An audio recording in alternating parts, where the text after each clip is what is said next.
Only the sound of an outboard motor breaks the silence as we cut across the water to the site of many of Truk Lagoon's finest shipwrecks, the 4th Fleet anchorage.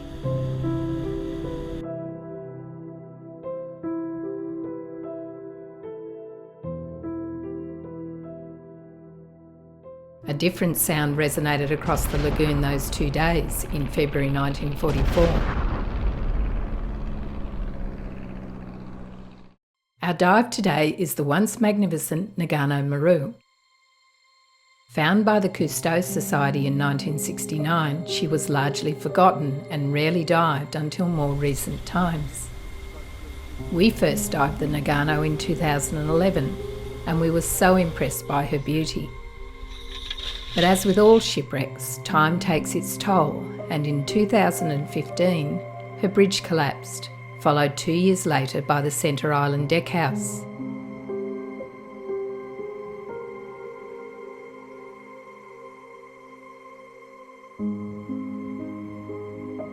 Different from the usual round form, this rectangular brass porthole sits in a hollow surrounded by corroded deck plating.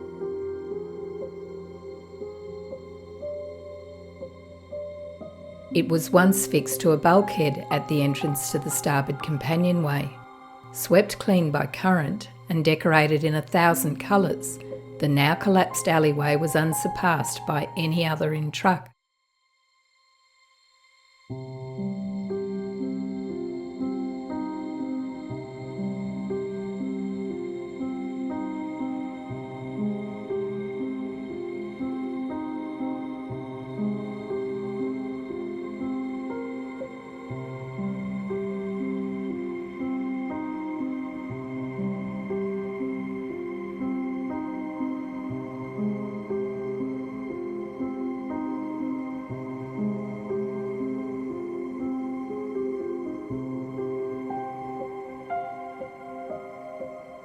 A green tree coral lies in the ruins of the island deckhouse.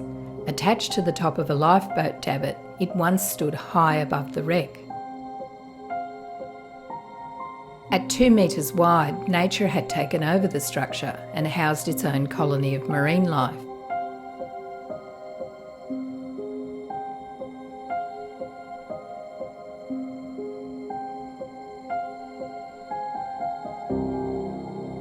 When the davit fell, it took with it the home of many of its inhabitants.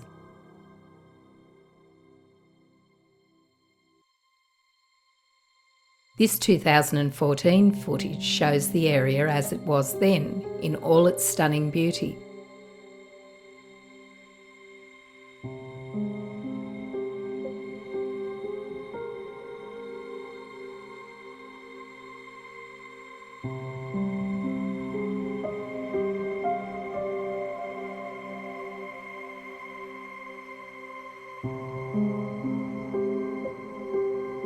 A highlight of diving the Nagano was her telegraphs. Remarkably, one was suspended from the skeletal remains of the bridge. It was held there by the chains which connected it to the telegraph in the engine room. Another was located above in the framework, just a few metres away, our artificial light revealing the many colours hidden by the depth. The wooden ceilings of the cabins have long since disappeared. I paused briefly just to clean this porthole, the classic symbol of any shipwreck. A school of batfish are silhouetted against the portside lifeboat davits.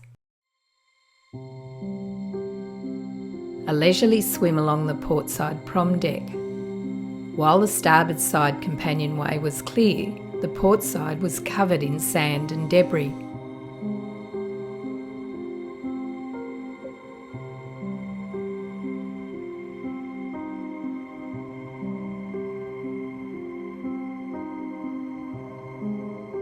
Ventilator shafts are a common sight on old steamships.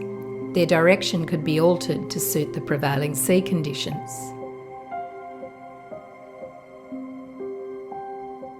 This doorway into the bridge revealed the remains of the helm, the wooden spokes long since rotted away.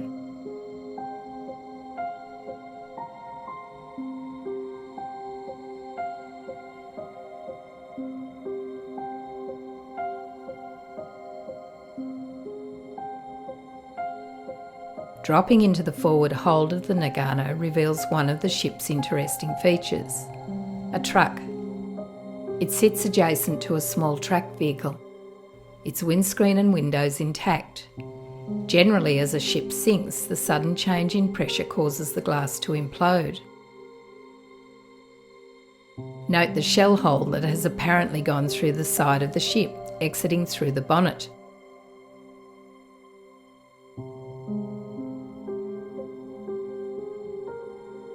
The remains of the wooden trailer can still be seen.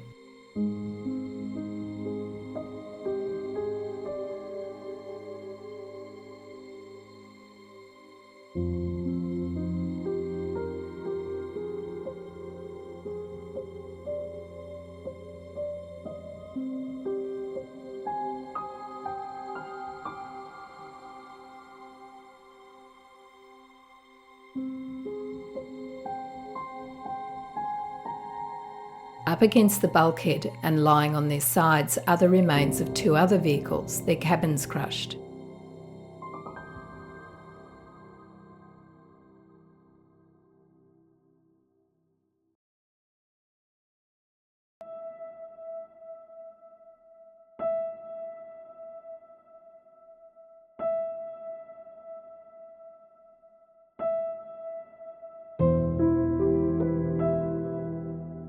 On the deck below is a trailer, part of the wooden tray still fixed in position.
Moving along past the broken forward mast and passing the cargo winches, we make our way to an anchor, which rests on the edge of the number 1 hole.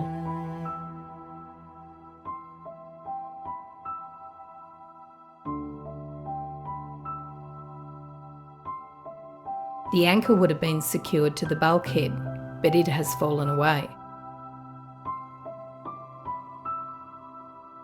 Up on the forecastle head, the gun and its pedestal have toppled over onto the deck.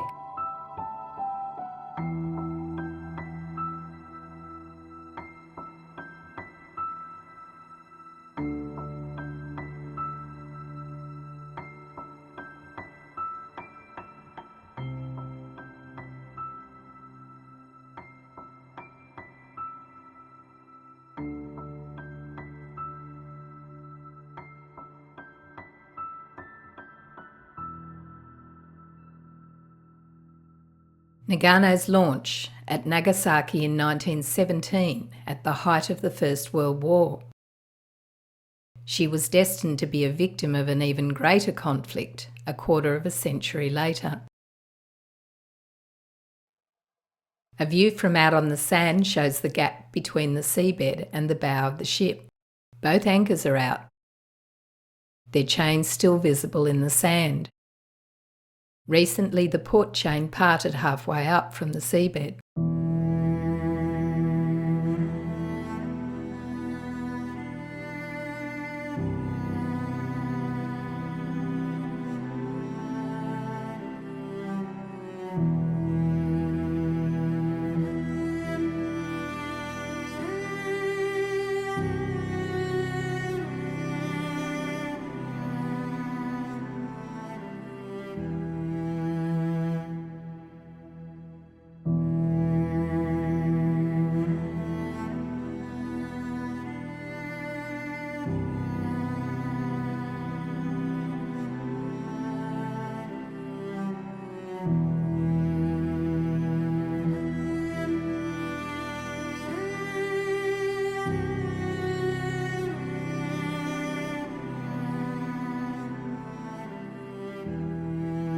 making our way towards the stern past a remarkably intact companionway where passengers once walked.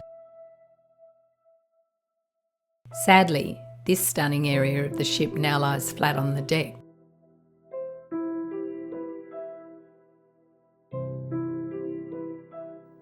To the engine room skylight.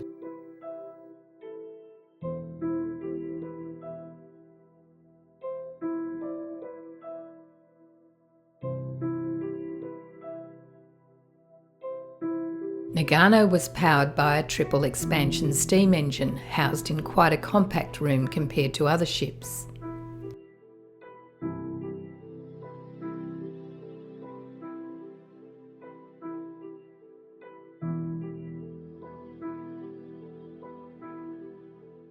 These reservoirs fed oil at a controlled rate into the engine bearings.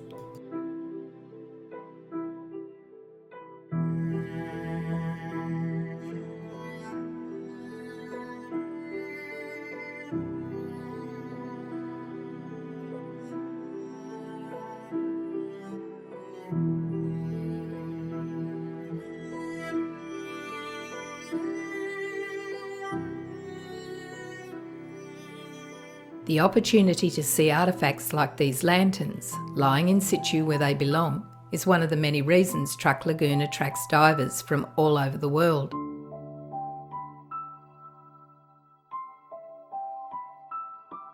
These three large bowls appear to be cooking pots big enough to feed the masses. This suggests that Nagano may have been used as a troop transporter. Just below the pots, stored in the hold, are twin prop blades. They make an excellent photographic subject.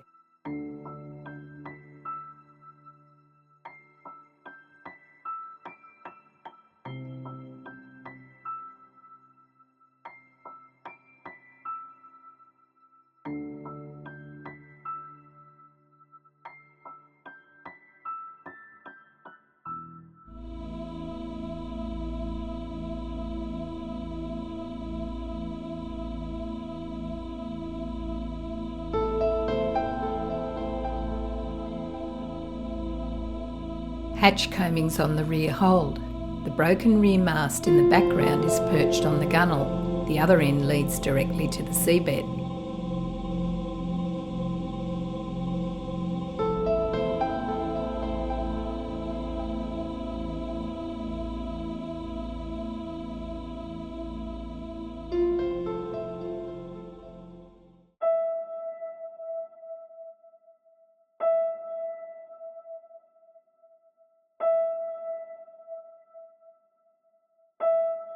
Firefighting reels and a winch on the poop deck.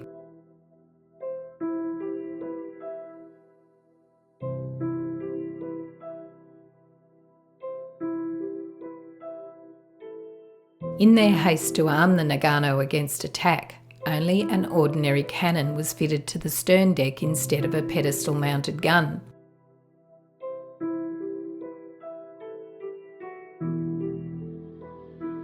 One of a number of depth charges positioned around the stern.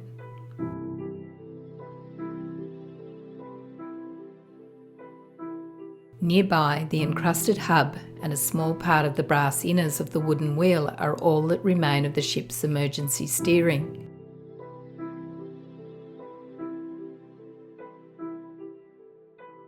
Another classic shipwreck image, Nagano's prop, with the rudder lying hard to starboard. The depth here is 60 metres or almost 200 feet. The Nagano is over 100 years old, which may explain why she appears to be decaying faster than any other wreck in the 4th Fleet anchorage. It's an inescapable fact that, like all shipwrecks, those of Truk Lagoon change with the passing of time. The Nagano has always been high on our list of favourite dives. While still an excellent dive, her glory has diminished. We are grateful we were able to capture her at a moment in time in all her beauty. That's why it is so important to record these wrecks, so future generations of divers will see them as they once were.